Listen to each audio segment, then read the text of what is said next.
তখন কি করছি, আমার যে পাখিগুলা ছিল ওই পাখিগুলা আমি এক এক চালানে আমি 70,000 টাকা বিক্রি করে দিই। আমি যদি কোনো জায়গা থেকে রেন্ট করে নিয়ে আসি এই গাবিটা, ওই বাচ্চাটা বিক্রি করে আবার আমি রেন্টটা কিছুটা আমি সুদ করে দিব। ঠিক আছে, ওই চিন্তাধারা কইরা আপনারা মনে করেন গরু পালবেন। তো আমি যেরকম, আসসালামু আলাইকুম বন্ধুরা, অনেক দিন ধরে খামার বিষয় কোনো কিছু শেয়ার করি না আপনাদের সাথে, নিজের ব্যক্তিগত যায় ঝামেলার কারণে। আমার মায়ার ভাইয়েরা আমার জন্য অপেক্ষা করতেছে, আমার কলিজার ভাইয়েরা আসলে খুবই মিস করতেছে যে আলমগীর ভাই কিছুদিন ধরে দেখতেছি খামার আপডেট কোনো ভিডিও আসতেছে না, খামারের গরুগুলা কিভাবে কি করতেছেন, কিভাবে খাইতেছে, কিভাবে কি চলতেছে, কিছুই আমাদের সাথে শেয়ার করতেছেন না। তো কিছুটা ভাই আমি মাথা পাতলা হয়েছে, আলহামদুলিল্লাহ আপনাদের দোয়া ভালোবাসায়। হ্যাঁ, আমি অনেকটাই এখন চিন্তা মুক্ত, আল্লাহর কাছে লাখো কোটি শুকরিয়া আদায় করতেছি। হয়তো আমার ঘরে এখন দেখতেছেন গরু কম, আমার খামারে এখন গরু কম, খামারটা খালি খালি লাগতেছে। হ্যাঁ, এই পাশে ছিল মনে করেন রানী, এই পাশে ছিল ললিতা, তারপরে আগে ছিল সুহাগী আদরি। আজ আমার খামারে সুহাগীও নাই, আদরিও নাই, আমার খামারে আজ ললিতাও নাই, আমার খামারে আজ রানীও নাই। ঠিক আছে, সবাই চলে গেছে, আর সবাই আমাকে খুশি করে চলে গেছে। যে ভাইদের কাছে গেছে আল্লাহর কাছে শুকরিয়া আমি আদায় করতেছি, আল্লাহর কাছে দোয়া করতেছি। আজকে শুক্রবার, জুম্মার দিন, আমি ওই ভাইদের জন্য দোয়া করতেছি যে ভাইদের বাড়িতে আমার হাতে গড়া জিনিসগুলা গেছে, ওই ভাইদের জন্য দোয়া করতেছি। ওই ভাইদের খামার যাতে ভরপুর করে দেয় আল্লাহ, যেরকম আল্লাহ আমারেও এই কিছু কিছু জিনিস থেকে আল্লাহ আজ আমাকে কিছুটা ঋণ মুক্ত করছে, আমাকে কিছুটা চিন্তা মুক্ত করছে। ঠিক আছে, তো ভাইয়েরা আমি এটাই বলতে চাই, আপনারা যারা নতুন খামার দিতে চাইতেছেন, যারা আপনারা মনে করেন দুধের গাভী পালবেন, হ্যাঁ, আমি মনে করেন ষাঁড় গরুর কথা বলতেছি না, আমি শুধু বলতেছি যে দুধের সেক্টর নিয়ে যে ডেয়ারি সেক্টরে আপনারা কিভাবে আগাবেন। হ্যাঁ, ডেয়ারি সেক্টরে আগাইতে হইলে দেখেন, আমি ফার্মটা করছি, আমার ঘরের পাশে একটা আমার রুম ছিল, ওই রুমে আমি প্রথম পাখি পালতাম, বাজিগর পাখি পালতাম।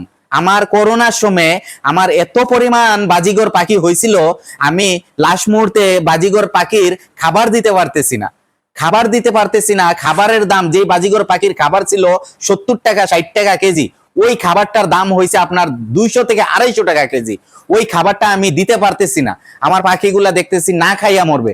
তখন কি করছি, আমার যে পাখিগুলা ছিল ওই পাখিগুলা আমি এক চালানে আমি 70,000 টাকা বিক্রি করে দিই। এক গড় পাখি ছিল আমার। আসলে ওই পাখির সময় আমার কিন্তু ইউটিউব চ্যানেল ছিল না, আজ আমার ইউটিউব চ্যানেল আছে, কিন্তু আজ আমার পাখিগুলা নাই। ওই পাখিগুলা আমি করোনার সময় আমি বিক্রি করে দেই, এক চালানে বিক্রি করে দেই 70,000 টাকা। ঠিক আছে, তো ভাই এইটাই আপনাদের সাথে শেয়ার করতেছি। ওই পাখির করে আমি গরু পালন শুরু করছিলাম, ওই পাখির ঘর থেকে আজ আমি মনে করেন একটা খামার দিছি। হ্যাঁ, ওই পাখির ঘর থেকেই আমার গরু পালা শুরু, আমি খামার দিছি। এখন প্রথমে আমার ঘরে ছিল এই যে মিলির পরের সপ্তাহে আনছিলাম আমি আমার রানী। ঠিক আছে, তো আমার রানী আর মিলি আমার এক সপ্তাহে আসছে। তোর মিলি এখন আমার ঘরে আছে, কিন্তু রানী চলে গেছে। রানীর বংশধর রেখে গেছে আমার মনি এখন বর্তমানে 1 মাস 18 দিন প্রেগনেন্ট আছে। আপনারা দোয়া করবেন, 2 মাস পর যখন 3 মাস হবে, 3 মাসের সময় আমার মনিরে চেক দিব, আপনারা সবাই দেখবেন। হ্যাঁ, মনিরে যখন চেক দিব আপনারা সবাই দেখবেন, 3 মাসের সময় মনিরে চেক দিব। তো এখন আমার ঘর শূন্যতা কিছুটা আছে, আমার যেহেতু গরু কম। হ্যাঁ, অনেক ভাইয়েরা আমারে জিজ্ঞাসা করছেন, আলমগীর ভাই আপনার খামারের আর কোনো গরু বিক্রি করার আছে নাকি? না, আমার মায়ের ভাইয়েরা, আমার ভালোবাসার ভাইয়েরা, আমার ঘরে আর কোনো গরু নাই। ঠিক আছে, আমার ঘরে বিক্রি করার মতো আর কিছু নাই। আমার যেগুলা ছিল ওগুলা, আমি যেগুলা চিন্তা করছি ওগুলা বিক্রি করলে আমার কিছুটা ঋণ মুক্ত হবে, আমি ওগুলোই বিক্রি করছি। ঠিক আছে, এখন আপনারা কিভাবে আপনারা খামার শুরু করবেন, আপনারা নতুন যারা খামার শুরু করবেন, আমার মতো যেরকম আমি মিলি কিনছিলাম, যেরকম আমি রানী কিনছিলাম, তো মনে করেন আমার মিলি কিনছি। মিলি বর্তমানে আমার যে এখন একটা বগনা বাচ্চা আছে, মিলির আগের যে আমার ষাঁড় বাচ্চাটা ছিল বিক্রি করে দিছি। হ্যাঁ, মিলি এখন বর্তমানে আমার লাভের উপরে লাভে আছে।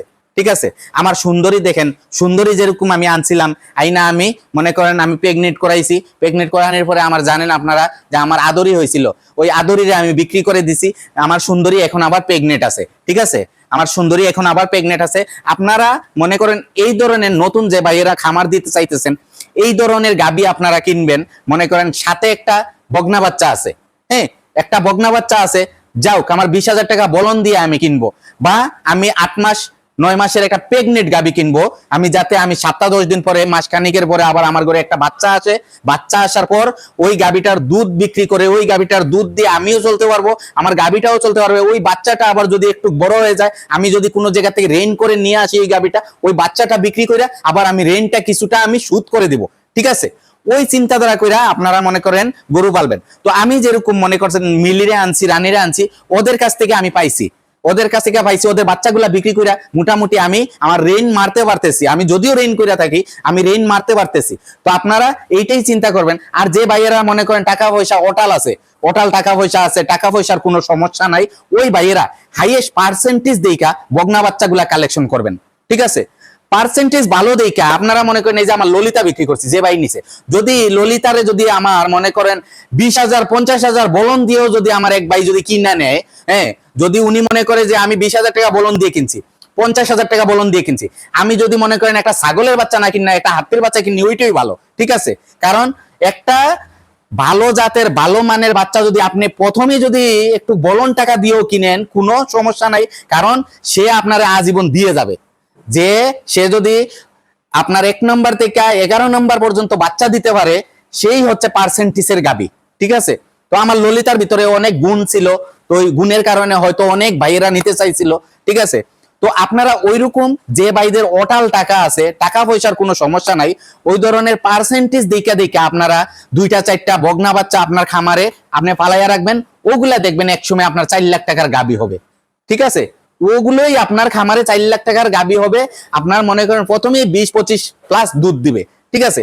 তো এর জন্যই আমার ভাইদের সাথে শেয়ার করতেছি যে আপনারা, অনেক ভাই প্রশ্ন হচ্ছে যে কি দিয়ে আমরা খামার শুরু করব। আপনারা নতুন যে ভাইয়েরা মনে করেন টাকা টুকার সংকট আছে, রেন পেন করে কিনতে চাইতেছেন, ওই ভাইদের জন্য আমি বলবো আপনারা হয়তো বাচ্চা সহ গাবি কিনবেন, আর না হইলে 8 মাস 9 মাস প্রেগনেন্ট গাবি কিনবেন, যাতে নতুন নতুন প্রেগনেন্ট গাবি কিনবেন, বা যে আপনাদের পাশাপাশি এলাকাতে জানা শোনা থাকে যে এই খামারে এই ভাইটা হয়তো টাকার সমস্যার কারণে গাবিটা বিক্রি করতে চাইতেছে, ওই ভাইয়ের গাবিটা কিনবেন, ঠিক আছে? বা এই যে আমি মনে করেন আমার ঘরে যতগুলা গাবি আছে, সবগুলা গাবির ভিতরে আমার হাইয়েস্ট দামের আমি চিন্তা করছি আমার রানী ছিল, আমি টাকা অনেক বেশি দরকার, এর জন্য আমি রানীরে বিক্রি করছি, ঠিক আছে? তো ভাই আমি বলি, আপনারা মনে করেন এই যে আমার এখন বর্তমানে আমার 3টা গাবি দুধ দিতেছে, আলহামদুলিল্লাহ। এই 3টা গাভীর দুধ দিয়ে আমার স্টাফও চলতেছে, আমিও চলতেছি, আমার গরুগুলাও চলতেছে। সামরিক যদি আমি যদি একটু মানে রেনগ্রস্ত হই, ওই রেনগ্রস্তটা আমার কিভাবে আমি আবার চিন্তা করব মারার জন্য, ওই রেনটা আমি মারবো এইভাবেই। মনে করেন আমার এখন এই যে আমি বাবুল ভাইয়ের কাছ থেকে যে গাভীটা কিনছি, এই গাভীটা মনে করেন আর সর্বোচ্চ 1.5 মাস আছে সে বাচ্চা দেওয়ার, তার কাছ থেকে একটা বাচ্চা আসবে, তারপরে পরে ওর পরে আবার আসবে আমার সুন্দরীর পেট থেকে একটা বাচ্চা, সুন্দরীর পেটের পর থেকে আবার আসবে আমার এই মনির পেট থেকে একটা বাচ্চা, এই যে আমার মনির পেট থেকে একটা বাচ্চা আসবে ওই সুন্দরীর পরে, তারপরে আবার আল্লাহর হুকুম হইলে চলে আসবে এই যে আমার নতুন গাভীটা কিনছিলাম, এই গাভীটার পেট থেকে আরেকটা বাচ্চা আসবে, কারণ তারেও আমি বীজ দিয়ে দিছি, ঠিক আছে? এখন রয়েছে বীজ দেওয়ার বাকি আমার মিলিরে এখন বীজ দিতেছি না, আমার দুধের সংকট। মিলি মনে করেন বাচ্চার বয়স 4 মাস প্লাস চলতেছে, কিন্তু মিলি আলহামদুলিল্লাহ এখনো 22 লিটার দুধে আছে, এখনো 22 লিটার দুধে আছে। মিলি আমারে সাপোর্ট দিয়ে যাইতেছে, হ্যাঁ। আমার সুন্দরী দুধ কমায় ফেলছে, সুন্দরী এখন 12 লিটার দুধে আছে। আর এই যে আমার নতুন গাভীটা এখন 15 লিটার দুধে আছে। এটা বাচ্চা যে মারা গেছে অনেকে দেখছেন, আমার এই নতুন গাভীটা প্রথম বিয়ানের 15 লিটার দুধে আছে এখন বর্তমানে। সে বাচ্চা দিছিল আর 16 লিটার দুধ দিছে, তবে এখন প্রেগনেন্ট, প্রায় মাসখানিক হয়ে যাইতেছে প্রেগনেন্ট। ওরে বীজ দিছি, ও এখন বর্তমানে আপনার 15 লিটার দুধে আছে। মিলি 20-22 লিটার দুধে আছে, আমার সুন্দরী 12-13 লিটার দুধে আছে, ঠিক আছে? এই দুধ দিয়ে আমি এখন বর্তমানে চলতেছি, ঠিক আছে? তো আপনারা আমার সাথে থাকেন, আমি আপনাদেরকে দেখাইতেছি। এই দেখেন আমার মায়াবী, এই যে আমার মায়াবী এখন 4 মাস প্লাস চলতেছে মায়াবীর বয়স, ঠিক আছে? আর আমার গাভীগুলা একটু দেখা দিই আপনাদেরকে।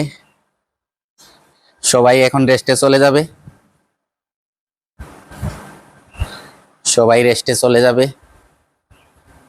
এটা 1.5 মাস বাকি আছে। 9-এর 4 তারিখ ডেট ডেলিভারি, ওর দুধ বন্ধ আছে। আর এই যে আমার মনি বর্তমানে 1 মাস 18 দিন প্রেগনেন্ট আছে, হ্যাঁ। এই যে মনি, এই যে রানী আমারে এই যে মনি রেখে গেছে, হ্যাঁ। মনি মনে করেন আলহামদুলিল্লাহ আমার ঘরে এখন মনি আছে, মনিও একটা মার চেয়ে ভালো পার্সেন্টেজ আছে, মনির মার চেয়ে ভালো পার্সেন্টেজ আছে। ঠিক আছে, মনি এখন প্রেগনেন্ট আছে। হ্যাঁ, তো দেখেন, আপনারা অনেকে খাবারের বিষয়ে জানতে চান। এই যে আমার যারা দুধ দেয় না, দুধ ছাড়া যে গরুগুলা, মনে করেন আমার মনি বাবুল ভাইয়ের যে একটা গাব গরু আছে, ওগুলারে দুধ ছাড়া গরুগুলারে আমি এই যে ফ্রেশ ফ্রেশ বুসি মিক্স এইটা খাবাই, ফ্রেশ বুসি মিক্স এটা খাবাই। এইটার ভিতরে অনেকগুলা উপাদান আছে। হ্যাঁ, এটার ভিতরে অনেকগুলা উপাদান আছে, এই যে এখানে লেখা আছে। হ্যাঁ, এই যে এখানে লেখা আছে, আপনারা দেখতে পারেন, অনেকগুলা উপাদান আছে এখানে, মনে করেন কোনো কিছুর অভাব নাই। হ্যাঁ, তারপরে আমার দুধের গাবিগুলারে কি খাবাই, আমি নতুন একটা জিনিস আনছি, এটা আমাদের বাইরের প্রোডাক্ট, এটা আমাদের বাংলাদেশে না, এটা বাইরের প্রোডাক্ট। এটা আমাদের যে দানাদারের মেইলে ওরা ইম্পোর্ট করছে, ওরা আমাকে দেয়। এটা হচ্ছে ডিডিজিএস। ডিডিজিএস এটা নতুন একটা প্রোডাক্ট। এটা আমরা সোয়াবিন খোল, যে সোয়াবিন মিল যেটা ব্যবহার করি, ওইটার সপরিমাণ এটা প্রোটিন আছে। সোয়াবিন খোলে যদি আপনার থাকে 44%, এটাতেও 44% আছে। সোয়াবিন খোল মনে করেন আপনার, মনে করেন ৭৬ টাকা, ৭৫ টাকা, ৮০ টাকা কেজি। এইটার কেজি পড়তেছে আপনার মনে করেন ৪৪ টাকা, ৪৪ টাকা পড়তেছে। দেখেন এটা, এই যে ডিডিজিএস, এটা আমি নতুন ভাবে গরুরে খাবাইতেছি। এটা খাবানোর পর আলহামদুলিল্লাহ আমার গাভীর দুধও বাড়তেছে। হ্যাঁ, এটা 44% প্রোটিন আছে, আরো অনেক কিছু আছে এটা। হ্যাঁ, এই যে বস্তার গায়ে আছে, আপনারা মানে এটা নেটে সার্চ মারলে পাবেন, ডিডিজিএস, এটা দেখতে পারেন আপনারা। তারপরে আমি মনে করেন আমি ভুসি খাবাই। হ্যাঁ, ভুসির পরিমাণ কমাইয়া দিছি ডিডিএস খাবানোর পর। তারপরে আছে বাইফোফিট, আমি অল্প অল্প পরিমাণে দেই, অল্প পরিমাণে। মনে করেন 20 লিটার দুধের গাভীরে আমি সর্বোচ্চ 2 কেজি দেই সকাল বিকাল, সবগুলা দানাদারের সাথে। তারপরে আমার এই যে একটা দানাদার, আমার নিজের মিশ্রণ, নিজে বানানো একটা দানাদার, এটা আমার 50 কেজি, মনে করেন এটা 2250 টাকা কেজি পড়ে। হ্যাঁ, তো এটাই ভাই আপনাদের সাথে শেয়ার করলাম। নতুন নতুন আপডেট কিছু নিয়ে আসবো। আর অনেক ভাই বলছে, আলমগীর ভাই আপনার খামারে আর কোনো গরু বেচার আছে নাকি? আসলে আমার খামারে কোনো বেচার গরু নাই ভাই। ঠিক আছে, আল্লাহ আমারে অনেকটাই মানে এখন ঋণ মুক্ত করছে, আপনারা দোয়া করবেন। আর একটা বগনা বাচ্চা আছে, হয়তো আমার মনির চেয়ে আর একটু বড়। যদি ওই ভাই একটু অসুস্থ, ওই ভাই যদি বিক্রি করে, তাইলে আমি আপনাদের সাথে ওইটা শেয়ার করব। ঠিক আছে, এটা আমি শেয়ার করব আপনাদের সাথে। হ্যাঁ, তো আজ রাখি ভিডিওটা এখানে। আসসালামু আলাইকুম ওয়া রাহমাতুল্লাহি ওয়া বারাকাতুহু।